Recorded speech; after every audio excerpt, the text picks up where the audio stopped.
본문은 요한복음 14장 1절에서 14절 말씀입니다. 세상에 속한 모든 사람에게는 근심이라는 게 있어요. 근심이 없으면 인간이 아니다 라고 할 정도로 근심은 굉장히 우리한테 익숙합니다. 그 경중은 다르겠죠. 재미있는 사실은 똑같은 사건을 놓고도 근심에 대한 무게는 천차만별이라는 겁니다.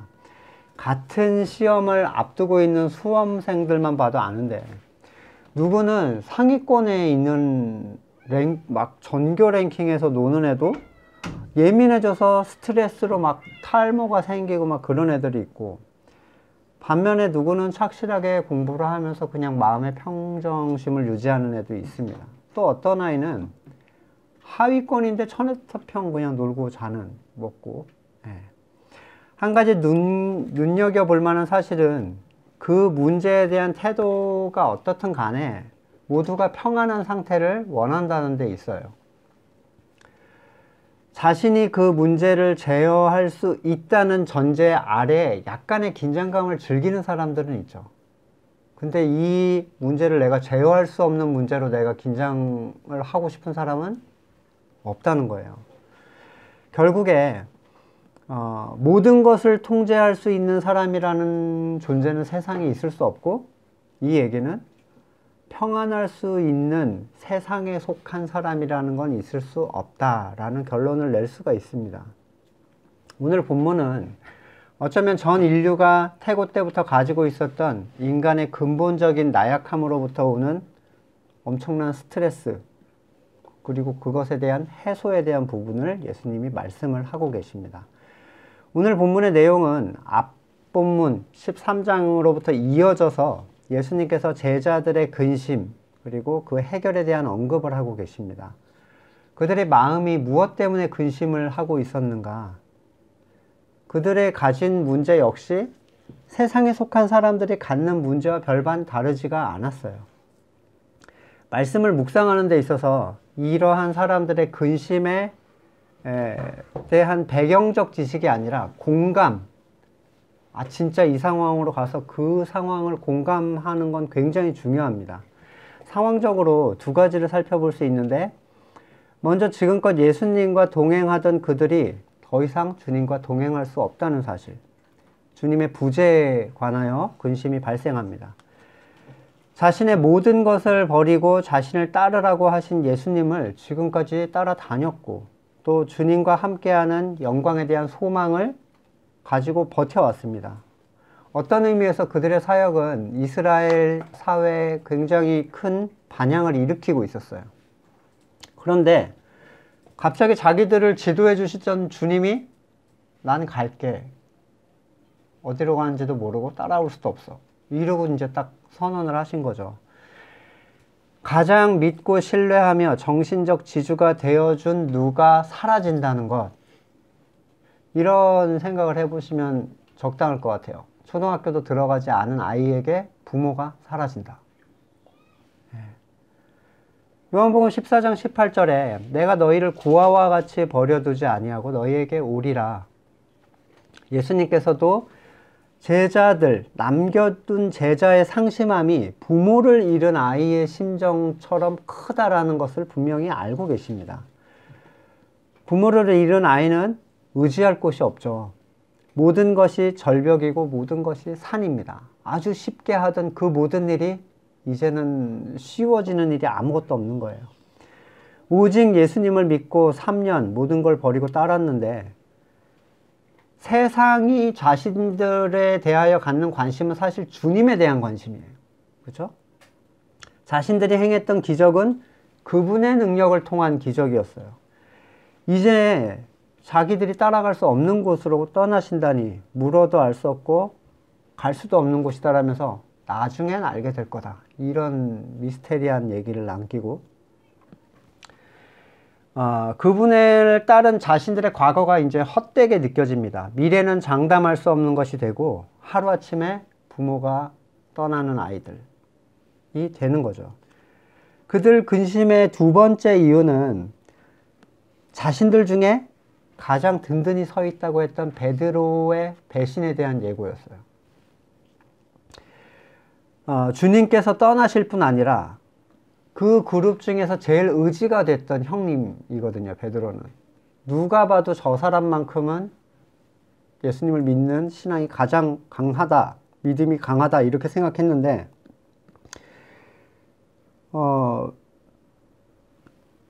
아이를 잃은 형님이 부모를 배신하는 상황에 이를 것이다, 뭐 이런 식의, 아무튼 완전 극도의 혼란에 빠질 만한 얘기를 해놓으셨고, 그가 배신을 한다면 우리는 배신하지 않을 수 있을까라는 질문이 던져지겠죠. 그들의 마음은 계속 나는 아니지요 이러고 있는 거죠. 극도의 불안함과 혼란함 속에 빠진 제자들에게 예수님께서 주신 처방은 딱 하나였습니다. 믿음이었어요. 하나님을 믿으니 날 믿으라. 유대인들은 신분으로 하나님을 믿고 있다고 생각하는 상황에 있는 사람들이었지만 예수님께서는 그들에게 하나님에 대한 믿음과 예수님에 대한 믿음이 하나의 믿음이라고 얘기를 하고 계십니다. 이것은 그리스도가 그 안에 하나님이 계시고 하나님 안에 예수님이 계시다는 신성의 일체성에 대한 부분에서 이해가 될 수 있는데, 둘이지만 하나인 분, 나중에 이제 셋이 나오시죠. 이 믿음은 분리될 수 없는 믿음이고 오직 이 믿음에 근거해서만 인간의 불안함이 사라질 수가 있습니다. 조지 밀러 아시죠? 네. 근심의 끝은 믿음의 시작이고 믿음의 끝은 근심의 시작이다 라는 얘기를 합니다. 뭔가 근심이 있다면 믿음이 작아지고 있는 거예요. 계속. 누군가 근심으로 인해 두려워하고 있다면 단연코 믿음이 흔들린 사람이다 라고 얘기할 수 있습니다. 믿음은 내가 생각하는 문제를 하나님께 맡기는 것이고 그 결과에 대해서 시공을 초월한 창조주의 선택을 신뢰하는 거예요. 하나님께 맡기면 내가 원하는 대로 해주겠지 라는 생각은 믿음이 아닙니다. 예수님께서는 극단적인 혼란과 불안함에 빠진 제자들을 믿어라 라고 안심시키시는데 그분의 떠나심에는 이유가 있습니다. 이 15장 전체는 주님께서 제자들을 떠나가심으로 얻게 되는 제자들의 유익에 대한 부분을 얘기하고 있어요. 예수님께서는 제자들이 있을 거처를 마련하러 가신다는 말씀을 하시는데 이 말씀은 준비를 하러 가시는 일시적인 분리일 뿐 완전한 헤어짐이 아니야 라고 얘기를 하고 계시는 거죠. 그곳은 자리가 많다. 문제는 남은 자리의 유무가 아니라 자리 자체가 마련될 수 있는 그 과정을 해결하러 가신다는 거예요. 자리는 많은데 갈 방법이 없어요. 마치 어린 아이에게 막 사람이 막 바글바글하고 복잡한 곳에 아빠가 야 여기서 잠깐 기다려, 딴 데 가면 안 되고 아빠가 표를 끊어 올게, 딴 데 가면 안 돼. 그래야 우리는 웅장하고 화려한 공연을 볼 수 있어. 그러한 정도의 분리라는 거예요. 예수님께서 말씀하시는 건. 예수님께서는 지금 분리에 대해서 제자들의 불안함이 알지 못함으로 인하여 발생하는 불안함이라고 여기고 계세요. 그래서 자, 갔다 오면 어떻게 되는지를 이제 쭉 설명해 주시는 거죠. 그래서 이런 부분에 대해서 자세히 설명을 하시면서 온갖 놀라운 종류의 복이 예수님의 떠나심을 통해서 오게 될 것이라는 그 얘기를 이 15장 전체에서 하고 계십니다. 지금 이 무지한 제자들에게 너희는 내가 어디로 가는지 알고 있다 라는 이해할 수 없는 말씀을 하시죠.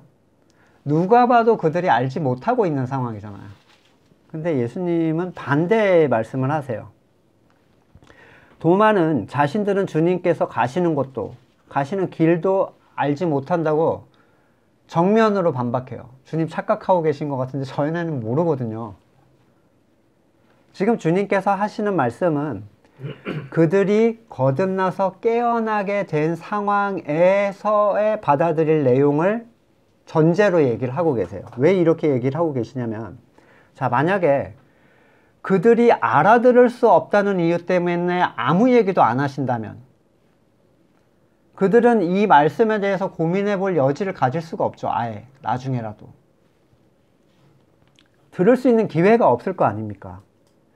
부활하시고 나서 만약에 예수님은 부활하셨잖아요. 죽었다 부활하셨죠? 부활하시고 나서 공생에 대해서 차근차근 갑자기 얘기를 하실 수 없잖아요. 야, 내가 그때 가라지 비유한 거 있지.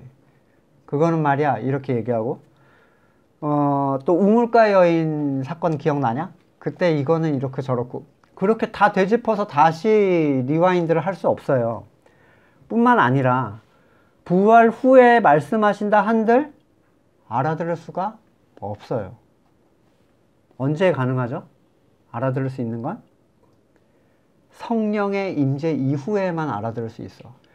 그러면 예수님께서 말씀하실 기회가 없잖아요. 왜냐면 예수님이 다시 설명하러 오시면 어떻게 됩니까? 그건 재림이죠. 네, 그건 곤란해요. 그래서 앞에서도 제자들이 아직 경험해보지 못한 대속의 사건을 놓고 뭐라고 하셨어요? 이미 너희는 목욕한 자다 라고 얘기를 하셨죠.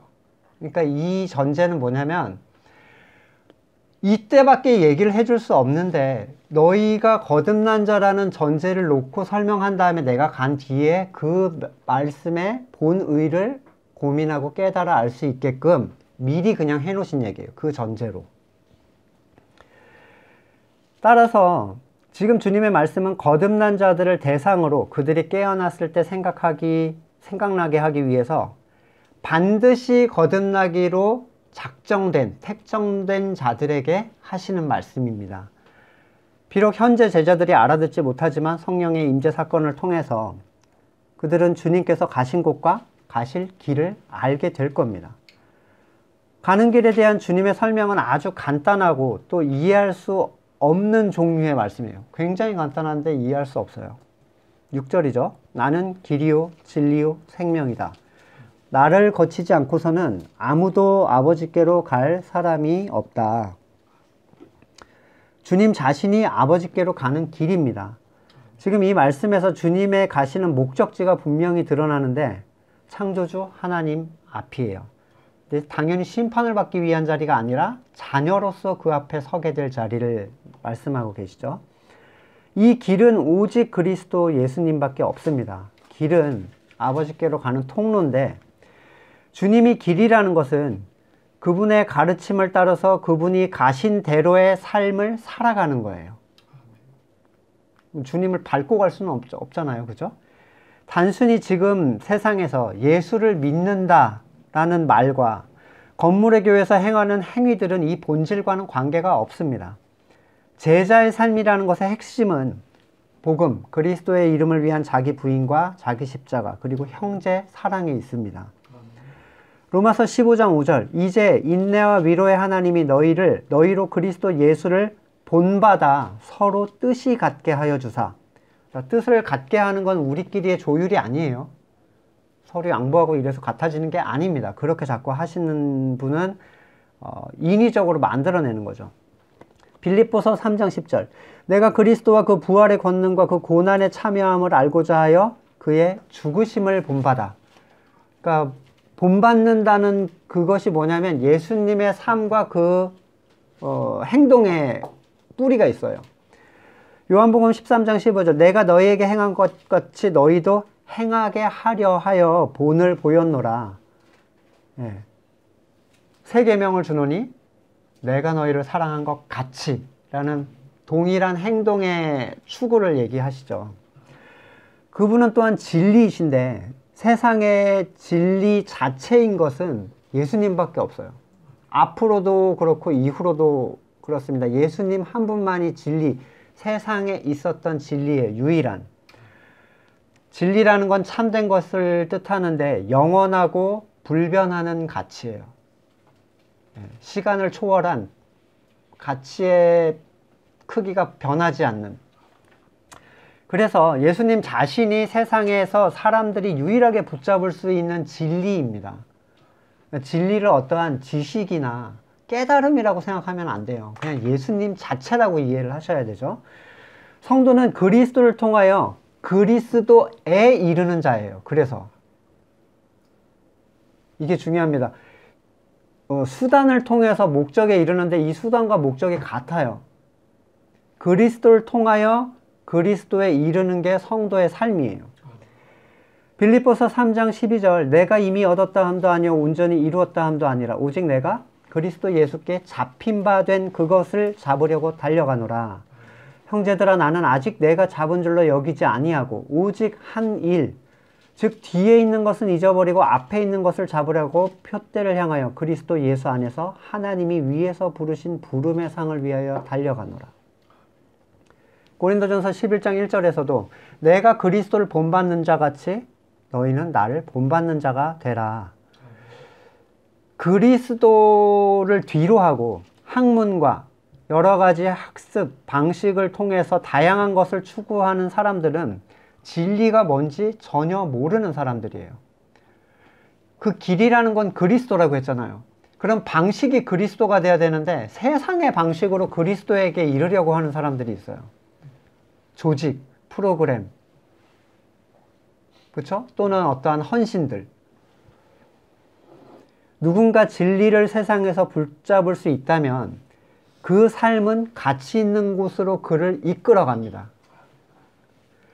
또한 예수님은 생명이 되시는데 그분 자체가 생명이시죠. 이것은 그리스도의 대속을 통한 가치를 분명하게 선언을 해줍니다.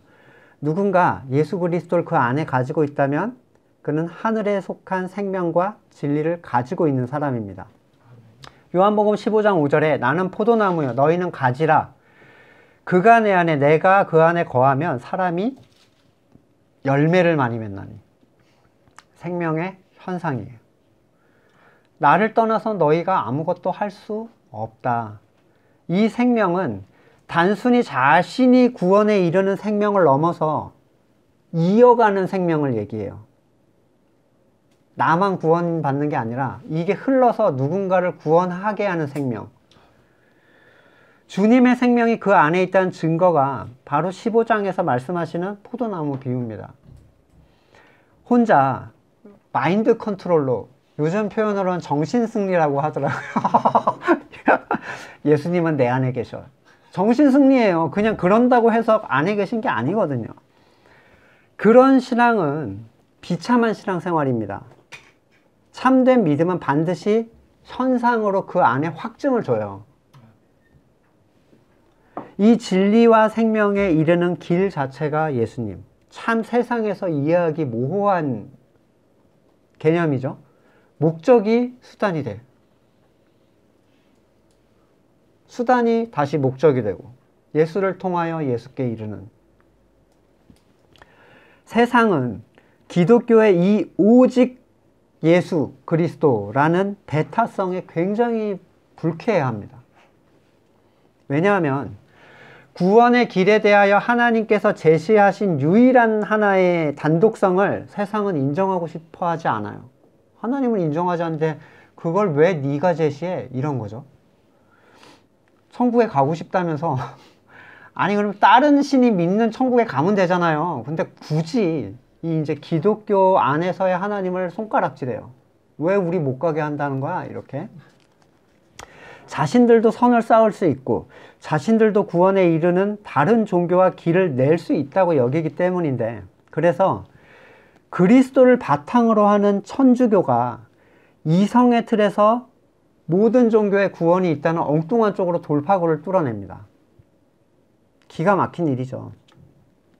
그들이 기독교나 성경을 베이스로 하고 있다는 선에서 이런 결론, 모든 종교와 인간 개인의 양심에 따른 구원을 언급하고 있다는 것은 공식적으로 그리스도를 그들이 부인했다는 얘기예요.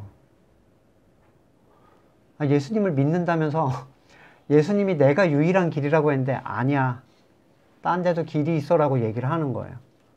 비극이죠. 성경을 쓰지 않으면서 그냥 우리는 기독교라고 하면서 그런 얘기를 하면 혼자 생각하다 보니 딴 데로 갔구나 이렇게 여길 수도 있는데, 성경을 가지고 이런 얘기를 하니까 참 어처구니가 없습니다. 천주교에 대한 얘기는 여러 번 반복한 적이 있지만 로마 시대에 그 팽창하고 있던 그리스도, 기독교인들을 흡수하기 위해서 로마에서 포섭책으로 발생한 포용적 차원의 종교였어요. 누가 다스리는? 로마 정부가 주도권을 잡고 있는. 우리가 알다시피 그들은 아주 오랜 시간 동안 말씀을 사람들에게 개방하지 않습니다. 심지어 교황의 권위가 말씀 위에 있다고 지금도 얘기해요. 왜 이렇게 얘기를 할까요? 말씀 위에 있어야 인간의 뜻을 신적 권위를 가지고 말할 수가 있기 때문이에요. 교황은 무오하다 했지만 그 교황들이 이단으로 정죄받은 역사가 자신들 가운데 있습니다. 또한 전 교황의 얘기를 그 다음 교황이 뒤집는 경우가 허다해요. 이런 것을 보면서도 구원을 위해서 천주교로 향하는 사람들은 안타까운 사람들이죠. 데살로니가 후서 2장 9절 악한 자에 나타남은 사탄의 활동을 따라 모든 능력과 표적과 거짓 기적과 불의의 모든 속임으로 멸망하는 자들에게 있으리니 구원받을 자에게 있는 게 아니죠. 이는 그들이 진리의 사랑을 받지 아니하여. 진리는 누구예요? 내가 곧 길이요 진리요 생명이요. 그리스도를 받아들이지 않는 그 판에 지금 있다는 거예요. 진리의 사랑을 받지 아니하여 구원함을 받지 못함이라. 이러므로 하나님이 미혹의 역사를 그들에게 보내사 거짓 것을 믿게 하심은 진리를 믿지 않고 불의를 좋아하는 모든 자들로 하여금 심판을 받게 하려는 하나님의 계획입니다. 세상은 세상이 포용할 수 있고 이해할 수 있는 이성적인 것을 원해요. 세상은. 또한 세상은 세상의 보편적 선을 좋아합니다. 너희만 옳다고? 천주교는 이미 오직 예수라는 구원의 핵심을 사랑이라는 이름으로 세상의 포용을 위해서 던져버렸어요. 자, 예수를 던질 테니까 우리한테 와. 어느덧 그들은 예수님과 하나님보다 사랑이 넘치는 존재가 되어버렸습니다. 회개하지 않아도 의를 스스로 추구해도 구원을 받을 수 있다는 겁니다. 천국의 주인 행세를 하고 있죠. 세상이 좋아할 만한 것을 제시하는 것이 칭찬받을 일이라고 생각하는 사람들은 큰 착각을 하는 겁니다. 사람들이 발견할 때 세상은 그들을 미워하게 돼요. 세상에게 칭찬받으면서 그들을 끌어들이려는 방법 자체가 큰 문제라는 거죠. 따라서 그것이 기적이든 실제적인 도움이나 구제든 세상에 속한 선행이나 양보든 간에 그것이 그리스도 이외의 다른 제시이고 그것이 마음에 들어서 누군가 그곳으로 들어간다면 그것은 진리를 믿지 않고 불의를 좋아하는, 여기에서 불의는 하나님께 속한 것이 아닌 모든 것을 포함하는 거죠. 그들에게 내리는 하나님의 심판이라는 것을 알아야 됩니다. 만약에 누군가 참으로 예수님을 안다는 것은 하나님의 본체이신 분, 진리이신 그리스도를 안다는 것이고 결국 하나님을 알고 있다는 결론을 그러한 자들이 너희가 하나님을 알고 있다는 결론을 예수님께서 내시자 이 전혀 알아들을 수 없는 말씀에 빌립이 솔직한 질문을 얘기합니다. 도마나 빌립이나 거기서 거기죠. 복잡한 말씀 마시고 아버지를 보여주십시오. 네, 정말 심플하고 정직한 질문이에요. 뭐 알아들을 수가 없으니까. 주님께서 하신 말씀에 대해 세상에 속한 자들이 어떻게 반응하는지를 그대로 보여줘요. 하나님 있으면 보여줘봐. 이런 거죠. 근데 예수님도 안 보여주셨어요. 왜? 예수님 자체 안에 들어있다고 얘기를 하셨고 예수님 자체가 하나님을 보여주시기 위해 오신 분이라는 거예요. 그들은 길과 진리와 생명이 되시는 예수님을 눈앞에 두고 무엇에만 관심이 있어요? 그 최종적 결과로 앞에 서게 될 아버지 하나님의 모습에만 관심이 있습니다. 그들이 본다는 것은 사람의 시각으로 시신경을 통해서 확인되는 빛에 반사되는 어떤 사물이겠죠. 하나님을 본다는 것. 수염이 하얗게 달리고 그런. 그러나 주님의 말씀은 그 너머의 것을 가리키고 계세요. 하나님을 보는 상상을 한 번쯤은 어렸을 때 해봤지 않았어요? 하나님은 어떻게 생겼을까? 많은 사람들이 자신이 다녀온 천국과 지옥에 대해서 소위 간증이라는 이름으로 검증할 수 없는 얘기를 해서 관심을 끌어대요. 유튜브 같은데. 길과 진리와 생명이 되시는 그리스도의 가치를 그 사람들이 얘기하던가요? 내가 본 천국은 말이야. 갔더니 빛이 황금색으로 뭐가 쫙 있는데 그쪽에 호랑이 같은 애들이 쫙 날개를 달고 그런 거죠. 그리고 천국이 어떻고 거기에는 누가 왔었더라. 죽은 누가 있더라. 베드로가 있고 어떤 목사가 있고 누구는 없더라. 뭐 이런 얘기. 네. 관종이라고 요즘에 표현하는데 세상에서의 과정과 결과 없이 여러분 영적 결과를 논한다는 게 가능합니까? 그러니까 그리스도를 따르는 길이라는 게 제외된 상태에서 환상이든 입신이든 천국을 보고 왔다라는 게 가능하겠냐는 거예요. 직접 천국을 보고 온 성경의 인물 바울이 입을 닫은 이유를 아시겠어요? 고린도후서 12장 4절에서 그가 낙원으로 이끌려가서 말로 표현할 수 없는 말을 들었으니 사람이 가히 이르지 못할 말이로다.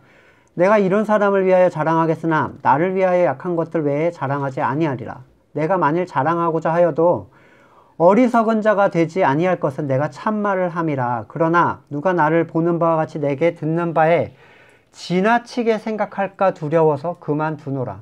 내가 진짜 하고 싶은 얘기 많은데 이상의 것으로 엉뚱한 데로 갈까봐 난 그 얘기를 하지 않을 거야 라고 얘기를 해요.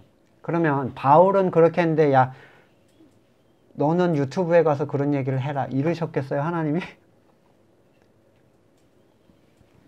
저는 천국을 보고 왔다는 사람들의 말이 거짓말이라고 생각해요. 설령 그게 진짜라 하더라도 하나님을 뵙고 천국에 간 사람의 명단을 그 사람이 나열하는 것은 그냥 호기심, 관심을 끌려는 것일 뿐 성도에게 어떠한 도움도 줄 수가 없어요. 누가 갔으면 어쩔 건데요? 누가 못 갔으면 어떻게 할 건데요?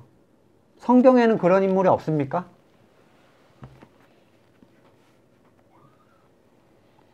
자기가 뭔데 하나님만 알고 계시는 최종적 구원의 상태의 명단을 자기가 거기서 이 세상에서 나열을 하고 있어요.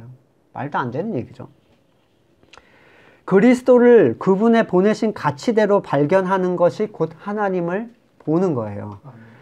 그분의 신성이 충만으로 육체에 거하시는 분, 그게 예수 그리스도입니다. 그분의 모든 말씀과 행동은 자의적인 것이 없이 오직 하나님의 뜻에 의해서 이루어졌다라고 말씀을 하시는데 하나님께서 누군가의 안에 계시다는 것은 10절 하반부처럼 아버지가 그의 소망과 의지를 주장하셔서 아버지의 일을 하게 되는 결과를 반드시 가져와요. 하나님의 임재 이런 얘기 기독교 서적에 보면 많아요. 그런 말들을 정말 많이 합니다. 집회에서도 찬양 집회에서 막 아버지 임재 막 이렇게 하면서 무슨 입신하는 것 같은 홀리한 그런 감정적인 쾌감을 추구해요. 하나님이 진짜 임재하시면 어떻게 되겠습니까? 왜들 그렇게 하나님의 임재를 추구하죠? 그러면 모든 일들이 잘 풀리게 될 거라고 생각하는 케이스가 굉장히 많아요. 아버지 나와 함께 해주십시오. 이게 임재잖아요. 왜 그걸 함께 해주는 걸 기대하는가? 그렇게 되면 부자가 되고 합격하고 건강해지고 남들이 모두 우러를 만한 상황이 내게 올 것이라고 기대하기 때문이죠. 기가 막힌 탐욕입니다. 하나님의 임재의 강구가 겨우 내 선을 이루어내기 위한 무슨 램프의 지니 같은 소유를 위한 것이래. 램프를 가져와 이런 거잖아. 그러나 예수님께서 보여주시는 하나님의 임재는 전혀 다른데 하나님께서 누군가의 안에 거하시면 그는 자신의 탐욕이나 선대로 살지 않게 됩니다. 그럼에도 불구하고 그는 괴롭거나 슬프거나 상실감을 느끼지 않아요. 하나님의 임재는 한 사람의 인격을 전혀 해치지 않으시면서 그가 온전히 하나님의 선을 추구하게 하시고 또한 그것을 기뻐하게 하시고 기꺼이 그것에 순종하게 하시는 현상으로 가져오기 때문에 이 가치관이 완전 달라진 거예요. 기계적으로 행하거나 신들린 사람처럼 행하는 게 아닙니다. 여러분, 그리스도인은 신들린 사람처럼 미친놈처럼 행동하지 않아요. 그건 그냥 미쳤다고 생각하시면 돼요. 그의 소망의 가치가 바뀌어서 삶의 모든 지향점에 변화가 생긴 게 하나님의 그에게 임재했다는 증거예요. 저 무당 빙의한 것처럼 그런 거 생각하시면 안 된다는 거예요. 빌립보서 2장 13절 너희 안에 행하시는 이는 하나님이시니 자기의 기쁘신 뜻을 위해서 너희에게 소원을 두고 행하게 하시나니. 하나님의 임재를 확인하는 방법에 대해서 예수님께서 제자들에게 제시하신 방법은 주님의 사역을 확인하라는 거예요. 내가 한 일을 기억해라. 누군가 하나님의 일을 한다는 것 자체가 하나님께서 그 안에 계시다는 증거예요. 그렇다면 주님께서 행하시는 일은 뭐였습니까? 세례 요한은 무엇으로 주님의 그리스도 되심을 확인하려고 했죠? 마태복음 11장에 그가 감옥에 갇힌 상황에서 주님의 그리스도 되심을 의심했어요. 이게 오실 그분이 진짜 맞는 건가? 제자들을 보고서 확인을 요청합니다. 오실 그분이 맞습니까? 예수님의 대답은 맞다 아니다가 아니라 너희가 듣고 본 것을 요한에게 말해라. 마태복음 11장 5절 눈먼 사람이 보고 다리 저는 사람이 걸으며 나병 환자가 깨끗하게 되며 듣지 못하는 사람이 들으며 죽은 사람이 살아나며 가난한 사람이 복음을 듣게 된다. 이게 하나님의 일이에요. 하나님의 일이 일어난다는 건 하나님이 그 안에 계시다는 거예요. 그 누구도 흉내낼 수 없는 것. 이것은 단순히 병든 육체 회복을 얘기하는 게 아닙니다. 그런 건 사탄도 할 수 있고 의사도 할 수 있어요. 영혼의 소생, 그가 이전에 보지 못하던 것을 보게 되는 일, 그가 전에는 할 수 없던 일을 행하게 되는 것. 이 일을 통해서 우리는 누군가의 안에 그리스도가 계신지, 하나님의 임재가 우리 안에 있는지를 알 수 있게 됩니다. 물론 이 확인은 오직 거듭난 사람만 할 수 있습니다. 왜냐하면 거듭나지 않은 사람은 거듭남의 개념 자체를 이해할 수 없어요. 그들에게 있어서 거듭남이란 누군가 교회를 다닌다거나 성경을 읽는다거나 기도를 하고 하나님과 예수님을 입으로 말하는 선, 교회 일을 하는 선에 있죠. 하지만 그들이 거듭나지 않았다는 사실은 그들이 그리스도를 통한 의를 전혀 이해하지 못하는 데 분명하게 드러납니다. 그들은 오직 나를 통해서만 하나님께 갈 수 있다는 사실을 이해하지 못해서 눈에 보이는 교회를 만들어내고 사람의 일을 교회에 채우고 그것을 행위로 행하게 해서 구원을 확신받으려고 해요. 그거 열심히 하면 되게 의로워합니다. 나는 하나님 앞에서 이것 되고 저것 되고 어쩌고 저쩌고. 많은 재정을 투자해서 여러 가지 프로그램을 만들고 연간 계획을 성령받지 못한 사람들이 기획하고 수많은 돈을 움직여서 진행시키지만 그 안에는 어떠한 생명력, 보지 못하는 자가 보게 되고 걷지 못하는 자가 걷게 되며 가난한 자가 복음을 듣게 되는 그런 생명력은 절대로 일어나지 않아요. 왜냐하면 구원은 하나님께서 거듭난 사람들을 그 안에 임재하셔서 하나님의 일을 그 안에서 행하시는 결과이기 때문입니다. 예수님께서 구원을 기획하신 적을 보셨어요? 프로그램을 짜고 야 오늘은 몇 시에 어디에 방문해서 이렇게 조직을 하고 너네는 포섭책, 저 광고 찌라시를 날리고 이런 거 없죠? 모든 게 굉장히 자연스러워요. 기획되지가 않았어. 근데 하나님은 다 이끌어 가세요. 프로그램 짜고 부서 만들고 조직 세우고 회사처럼 돌아갈 수 있도록 설계하신 적이 예수님은 한 번도 없습니다. 만약에 그랬다면 예수님 안에는 하나님 임재가 없고 예수님이 하신 일이 되는 거예요. 하나님의 임재를 체험해보지 못한 사람들은 무엇이라고 행해지는 눈에 보이는 결과를 끌어내기 위해서 사람의 방식대로 생명의 현상을 흉내냅니다. 그래서 만들어진 것이 지금 보편적으로 우리가 알고 있는 여러 가지 신앙의 행위들이에요. 회개도 없이 하나님을 찬양하고 세상을 구하면서 기도라고 얘기합니다. 사람의 조직을 교회라고 말하고 만들어진 형식의 자리에 참석하는 것을 예배라고 얘기하죠. 하지만 그러한 것에 소경이 눈을 뜨게 되는 일이라는 건 일어날 수가 없습니다. 그냥 하나님이 주권적으로 깨우는 누군가는 있을 수 있어도 이것 때문에 깨어나는 일이라는 건 있을 수 없다는 거예요. 하나님의 일은 하나님이 스스로 하시는 거예요. 10절에서 분명히 예수님께서 말씀을 하셨죠. 나는 내가 한 게 아니야. 하나님이 하셨어. 예수님의 모든 일을 하나님이 하셨다고 했어요. 그럼에도 불구하고 그렇다고 가만히 앉아 있으라는 얘기냐? 그러면 어느 세월에 하겠냐라고 반문한다면 그를 과연 하나님을 아는 사람이라고 우리가 얘기할 수 있겠냐는 겁니다.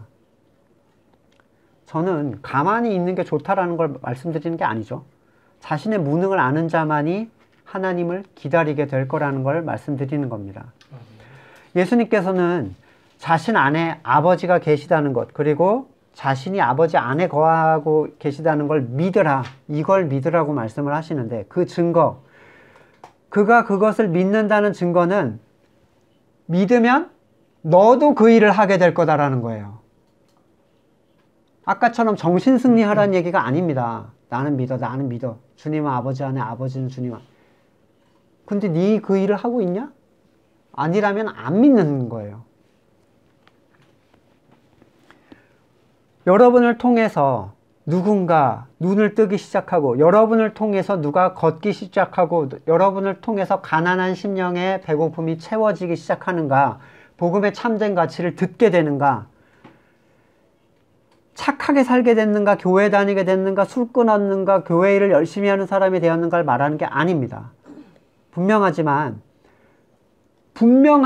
설명할 수 없는 사실이에요, 이게. 네, 설명할 수가 없어요. 왜냐면 듣는 사람 자체가 절대로 들을 수 없는 얘기거든요. 이 제자들처럼. 하지만 예수님께서는 이것으로 답답해하지 않으세요. 못 알아듣는 것 때문에. 왜냐하면 어차피 알아듣게 될 자들이기 때문이에요. 여러분, 예수님이 안 답답해 하시는데 우리가 뭐 그렇게 답답해 할 필요가 있습니까? 예전에는 엄청 답답했는데 아직 때가 아니기 때문에 못 듣는 거예요. 네. 주님의 일을 보게 되었다는 사실로 그것을 믿으라. 하지만 그 일을 볼 수 있는 사람은 오직 거듭난 사람들 뿐입니다. 이 말씀은 볼 수 있는 사람만 믿을 수 있고 그 믿음이 결국 하나님의 택하심에 속한 것이라는 걸 의미합니다. 주님께서는 남겨진 11제자가 그것을 믿을 사람들, 곧 하나님께서 미리 택하신 예정에 속한 자들임을 알고 계십니다. 그들이 혹시나 거부하지 않을까 조마조마해하지 않으세요. 이 주권은 하나님께 있기 때문이에요. 따라서 복음은 선포입니다. 설득이 아니에요. 그의 반응에 대한 기대는 하나님께 돌려드리세요. 택하심은 하나님께 있고 그런 사람만 듣게 될 것이기 때문입니다. 예수님의 하나님과의 일체되심을 믿는 자는 주님께서 하시는 일을 그도 할 것이요 그보다 더 큰 일도 할 것이다 하셨는데 과연 주님이 하신 일보다 더 큰 일은 뭘까? 자, 당연히 지금 이 하신 일은 십자가 사역을 얘기하는 게 아니에요. 원죄를 해결하신 일을 너네가 그거보다 더 큰 일을 한다는 게 아니라 소경이 눈을 뜨게 되고 이 일이 지금 일어난 일보다 훨씬 폭발적으로 빠르게 퍼져나가는 거예요. 이 숫자적인 증가. 어마어마하게 확장되는 걸 얘기하죠. 이 일이 성령의 능력을 통해서 이루어지는 확장성, 그리고 교회됨을 통해서 발생하는 하나님의 나라의 성장. 이것이 가능한 것은 내가 아빠한테 가기 때문이다 라고 얘기한다는 거예요, 지금. 대박을 보게 될 거야. 아빠 금방 갔다 올게. 표 끊어올게. 너네는 어마어마한 걸 보게 될 거야. 아빠가 표를 사오는 동안 혼자 있길 거부한다면 위대한 무대를 보는 것은 포기해야 되겠죠. 안 돼! 그러고 있으면 그냥 집에 가자가 되는 거죠. 예수님께서 하나님께 가신다는 것은 그분이 직접 교회의 머리가 되신다는 얘기를 의미합니다. 이것은 하나님의 피조물 중 가장 위대한 피조물, 세상을 만물을 충만케 하는 그 충만함이라고 얘기를 했어요. 교회. 이러한 흐름의 끝에서 나오는 게 내 이름으로 구하는 모든 것을 다 이루어 주겠다라는 약속입니다. 말씀드린 대로 절대 한 구절만, 한두 구절만 끊어서 얘기하면 안 된다고 말씀을 드렸죠. 성경 공부 때. 만약 이 구절을 끊어서 사용하면 어떻게 돼요? 교회 다니는 사람들의 소원을 이루어 주시는 하나님으로 끝납니다. 사탄적이죠. 진정은 헛소리지만 많은 사람들이 이 구절을 자신의 근거로 자신의 선을 추구하는 데 사용하려고 해요. 무엇이든지 말씀을 붙잡고 기도해야지 그러면서 이걸 막 들여다보면서 기도하는데 장로고 권사고 뭐 없습니다. 그냥 붙잡고 기도하는 거예요. 자, 주님의 교회의 머리 되신가? 그분을 믿음으로써 하나님의 영이 그 안에 있어서 하나님의 소원을 기쁨으로 감당하게 되는 존재. 어떻게 돼요? 예수님이 머리인데 예수님을 머리로 할 때 하나님의 영이 임해서 모든 생명력이 하나님의 뜻대로 그를 움직여요. 그럼 얘가 원하는 건 뭐예요? 머리의 뜻이에요. 머리의 뜻을 간구하는 존재를 왜 하나님이 들어주지 않겠냐는 얘기잖아요. 그쵸? 지체에게는요, 자신의 뜻이라는 게 없습니다. 손이 자신의 뜻이 있어요? 내가 손이 나 머리를 위해서 뭘 해봐야 되겠다라고 생각하면은 이미 머리에서 끊어진 존재죠. 썩어 들어갈 거예요, 조만간. 잘라내야 됩니다. 손 자체에는 전체를 위할 수 있는 지혜라는 게 없습니다. 그 소원을 들어주시는 목적, 13절 하반부에 뭐라고 말씀하시죠? 아들로 말미암아 아버지께서 영광을 받게 하기 위해서. 그랬더니 또 틀죠. 내가 세상에서 잘 돼서 하나님이 영광을 받게. 교회 다니는 아무개가 저렇게 잘 되고. 그거 아니라고 했죠. 그건 탐욕스러운 거짓말입니다. 이미 앞에서 수없이 하나님을 영광되게 하는 것은 십자가다라고 얘기를 하셨어요. 그 안에 하나님의 임재가 있는 사람들은 오직 하나님의 뜻을 위해서 자기를 낮추고 하나님께 간구합니다. 오직 하나님만이 드러나시기를. 그들의 목표는 하나님께 영광을 돌리는 데 있고 그것은 자신의 뜻을 성취함으로써 얻어지는 부산물을 하나님한테 던져드리는 그런 종류의 것이 아니에요. 자기에게 주어진 십자가를 짐으로써 그 영광은 하나님께 돌아갑니다. 합격하고 부자되고 건강해지고 행복해져서 세상 모두가 부러워할 만한 자리에 오름으로 하나님의 이름의 영광을 돌리겠다는 건 사탄이 가져다주는 아주 치욕스러운 생각이에요. 하나님은 그런 방식으로 영광받지 않으십니다. 그랬다면 그리스도는 실패한 일꾼이죠. 거듭나서 하나님의 임재 안에 있을 때 그 안에서 일하시는 분이 하나님이신데 그 소원은 어디로부터 오겠어요? 당연히 머리로부터 오죠. 왜 그걸 안 들어주겠느냐 그 얘기예요. 하나님께 응답을 받는 방법, 하나님의 임재 이런 거와 더불어 기독교 서적에 굉장히 많아요. 응답을 받는 방법. 이런 책이나 영상이 참으로 많이 있다는 것을 알고 또 많은 사람들이 그것에 관심을 가지고 있다는 것도 압니다. 하지만 그 책의 본래 뜻은 하나님께 내가 원하는 것을 취하는 방법이에요. 하나님의 뜻과는 아무 관계가 없죠. 내 선을 하나님께 제시하고 하나님 이거 되게 해주세요. 그것을 허락받는 것을 성경에서 응답이라고 얘기하지 않습니다. 왜냐하면 사람은 하나님께 선한 것을 요구할 수 있는 지혜가 1도 없기 때문입니다. 참으로 성도라면 하나님께 응답받는 것에 집중해야 될 이유가 없어요.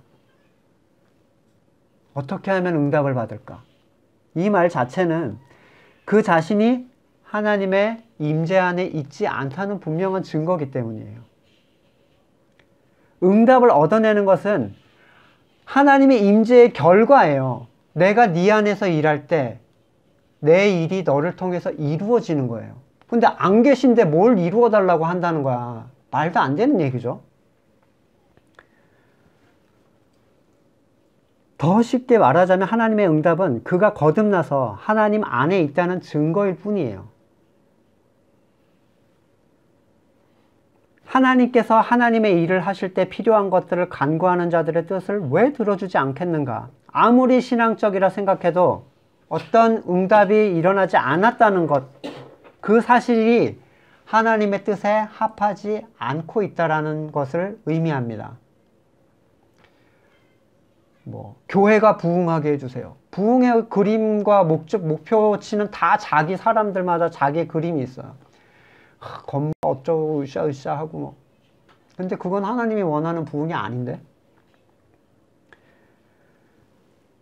이 말은 그가 하나님 응답을 뭔가 막 추구하고 있다는 건 하나님이 그 안에 계시지 않다라는, 임재하고 계시지 않다라는 증거라는 거예요. 응답은 현상일 뿐 목표가 아닙니다. 하나님의 임재의 현상이에요. 어떤 일이 우리한테 끊임없이 발생하고 있다는 것, 그게 들어지고 있다는 것은 우리의 소망이 그리스도의 소망과 일치하고 있고, 그래서 하나님이 즉각적으로 뭔가 그것을 허락했다는 얘기는 하나님의 임재 안에 있다는 증거일 뿐이에요. 근데 이게 안 된 상태에서 결과를 계속 요청하는 게 무슨 의미가 있냐는 거죠.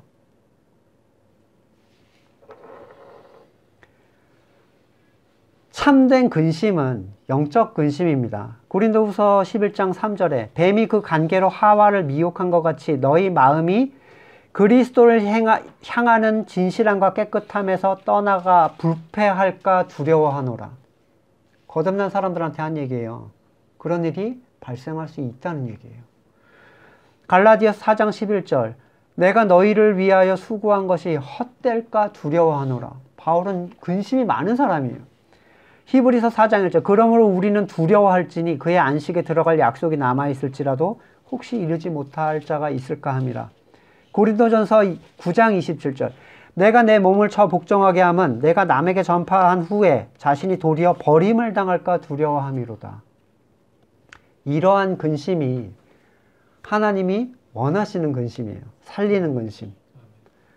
고린도후서 7장 10절 이하에 하나님의 뜻대로 하는 근심은 후회할 것이 없는 구원에 이르게 하는 회개를 이루는 것이요 세상 근심은 사망을 이룬다. 보라, 하나님의 뜻대로 하게 된 이 근심이 너희를 얼마나 간절하게 하며 변증하게 하며 얼마나 분하게 하고 두렵게 하며 얼마나 사모하게 하며 얼마나 열심히 있게 하며 얼마나 벌하게 하였는가.